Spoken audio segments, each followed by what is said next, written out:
मेरे बच्चे, तुम सब कैसे हो? मैं देख रही हूँ कि तुम स्वयं को बहुत परेशान कर रहे हो और इस परेशानी का कारण तुम्हारा क्रोध है। तुम बहुत अधिक क्रोध करते हो। तुम्हें इतना क्रोध क्यों आ रहा है? मेरे बच्चे, अब मैं आ चुकी हूँ, इसलिए मुझे ध्यानपूर्वक सुनना और अपनी परेशानी बताना।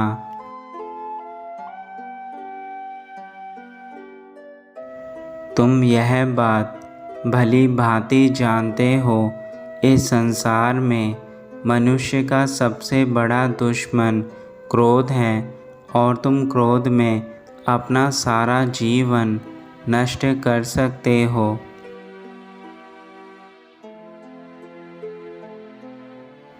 इतिहास गवाह है कि क्रोध किसी भी मनुष्य के जीवन की सबसे बड़ी बाधा है।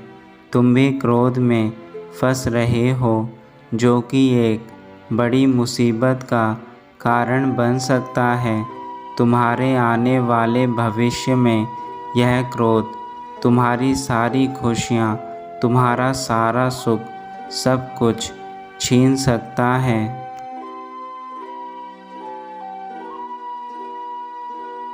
क्रोध एक ऐसी बीमारी है जो अच्छे से अच्छे मनुष्य को बुरा बना देती है।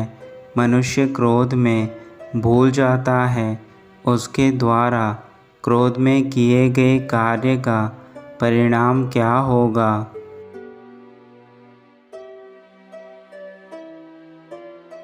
क्रोध में मनुष्य को यह नहीं पता चल पाता कि उसके द्वारा किया गया कार्य का प्रभाव किस किस को भोगना पड़ सकता है। तुम्हारे द्वारा क्रोध में किया गया कार्य को करने के बाद तुम्हें बाद में पछताना पड़ सकता है। इसलिए मेरे बच्चे, तुम क्यों क्रोध में अपने जीवन को खराब करना चाहते हो?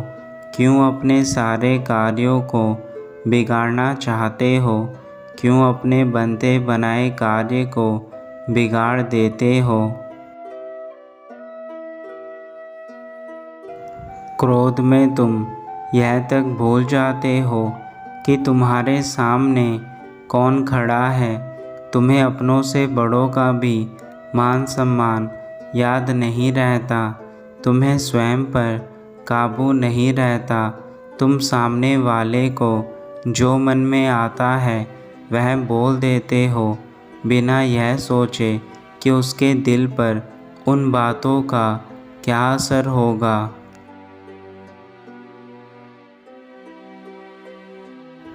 मेरे बच्चे, क्रोध से अपने बनते हुए कार्य मत बिगाड़ा करो, क्योंकि तुम्हारा क्रोध शांत हो जाने पर तुम्हें बाद में पछतावा होता है कि मैंने क्या गलती कर दी इस क्रोध में आकर।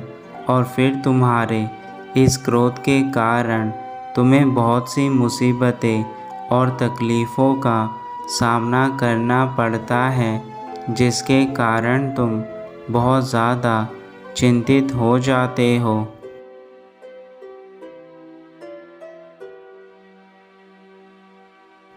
बार बार तुम्हें कहती हूँ कि तुम इतना क्रोध मत किया करो। शांत रहकर केवल अपने कर्म किया करो। इतना क्रोध अच्छा नहीं है तुम्हारे लिए। तुम्हें अपने ऊपर नियंत्रण होना चाहिए। तुम्हारे लिए यह अच्छा होगा मेरे बच्चे कि तुम्हें जो भी चाहिए वह तुम्हें समय आने पर मैं दूं, क्योंकि मैं तुम्हें समय से पूर्व अगर चीज़ें प्रदान करूंगी तो तुम क्रोध के चक्कर में उन चीज़ों को भी नष्ट कर दोगे, तथा जो मैं तुम्हें देना चाहती हूँ वह तुम्हें मिलकर भी नहीं मिल पाएगा।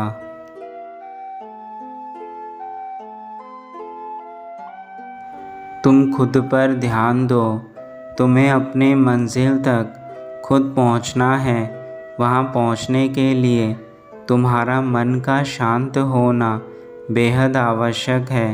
यदि मन में तुम्हारे बुरे विचार या फिर क्रोध की अग्नि जल रही है तो तुम अपने लक्ष्य को कभी नहीं पा सकते। वहाँ तक पहुँचने के लिए तुम्हें अपना पूरा मन शांत करना होगा तथा अपने मन को अपने नियंत्रण में रखना होगा।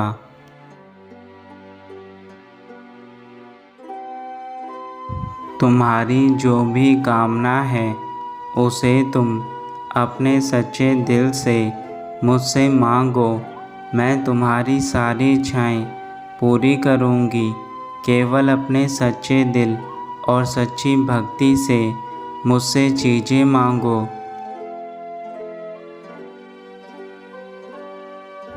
मैं तुम्हारा हर समय भला चाहती हूँ। मेरे बच्चे, तुम्हारे साथ वही होगा जो तुम्हारे लिए अच्छा है। मैंने सदा ही तुम्हारे जीवन में वह चीज़ें लिखी हैं जो तुम्हारे लिए अच्छी हैं।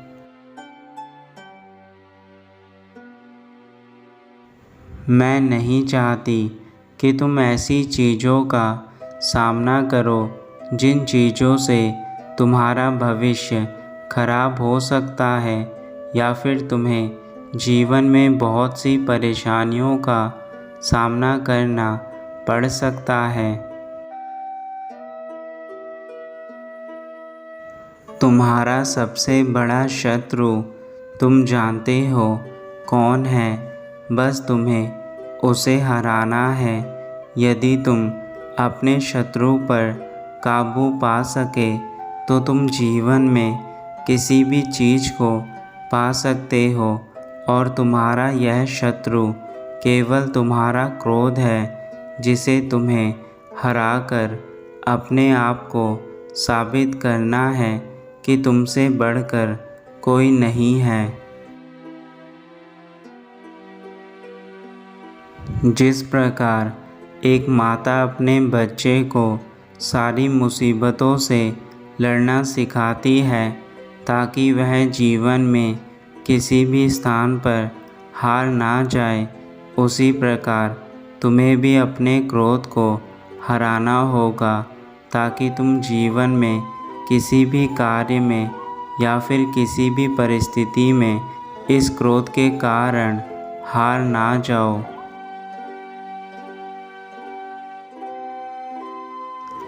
मैं तुमसे बेहद प्रेम करती हूँ मेरे बच्चे।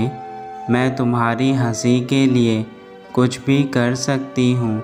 जब तुम मुस्कुराते हो तो मुझे तुम पर बेहद प्रेम आता है, क्योंकि तुम्हारी खुशी ही मेरे लिए सब कुछ है और तुम्हारी खुशी से बढ़कर मेरे लिए कुछ भी नहीं है।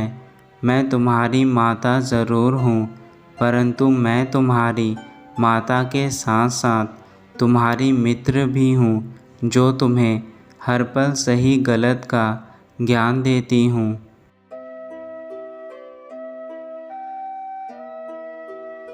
मेरा ध्यान करो। मेरा ध्यान करने से तुम्हें शांति प्रदान होगी, क्योंकि यह ध्यान ही है जो हम दोनों को जोड़ सकता है। यदि तुम मुझे देखना चाहते हो तो तुम्हें ध्यान करना होगा, क्योंकि ध्यान ही एकमात्र ऐसी साधना है जो तुम्हें मुझसे मिला सकती है।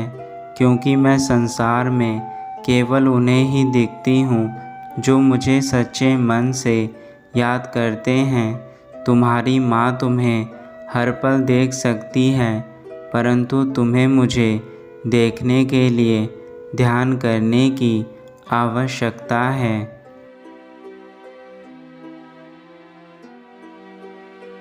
मैं तुम्हें आशीर्वाद देती हूँ कि तुम जीवन में सदा सफल हो, तुम्हारे हर कार्य पूर्ण हो, तुम किसी भी मुसीबत में कभी भी ना पड़ो। तुम किसी भी कार्य को करने के लिए अपना कदम बढ़ाओ, वह कार्य तुम्हारा पूर्ण हो जाए।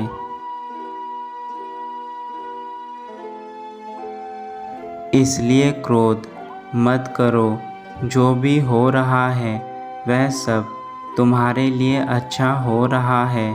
तुम्हारी माँ जो तुम्हारे लिए कर रही है उस पर शंका मत करो। केवल शांत होकर तुम अपने कार्य करो। तुम्हारा हर कार्य तुम्हें उन्नति की ओर लेकर जाएगा। तुम बस केवल अपने लक्ष्य पर ध्यान दो और आगे बढ़ते रहो। तुम्हें केवल और केवल अपने उद्देश्य के लिए कार्य करना है। बाकी सब कुछ अपनी माता पर छोड़ दो। मैं तुम्हें हर उस कार्य में सफल करूँगी जो तुम्हारे लिए ज़रूरी है। बस तुम अपने लक्ष्य से दूर मत होना। तुम्हारा लक्ष्य ही तुम्हारे जीवन का उद्देश्य है और तुम्हारे उद्देश्य की पूर्ति के लिए ही मैं तुमसे बात करने आई हूँ। मैं तुम्हारे साथ हर समय हूँ। मैं इस पल भी तुम्हारे साथ हूँ जब तुम मुझे सुन रहे हो मेरे बच्चे। हर मनुष्य में दो प्रकार के व्यक्तित्व होते हैं, एक अच्छा और एक बुरा। लेकिन अच्छा व्यक्तित्व हमेशा शांत और निर्मल रहता है और बुरा व्यक्तित्व हमेशा बुरे कार्य करता है जो सब कुछ नष्ट करता चला जाता है।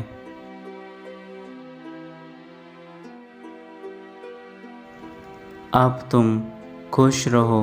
तुम्हें तुम्हारी मंजिल जल्दी ही मिलेगी। तुम खुश होकर अपने कार्य करो। मैं तुम्हारे साथ हूँ मेरे बच्चे। तुम्हारा कल्याण हो।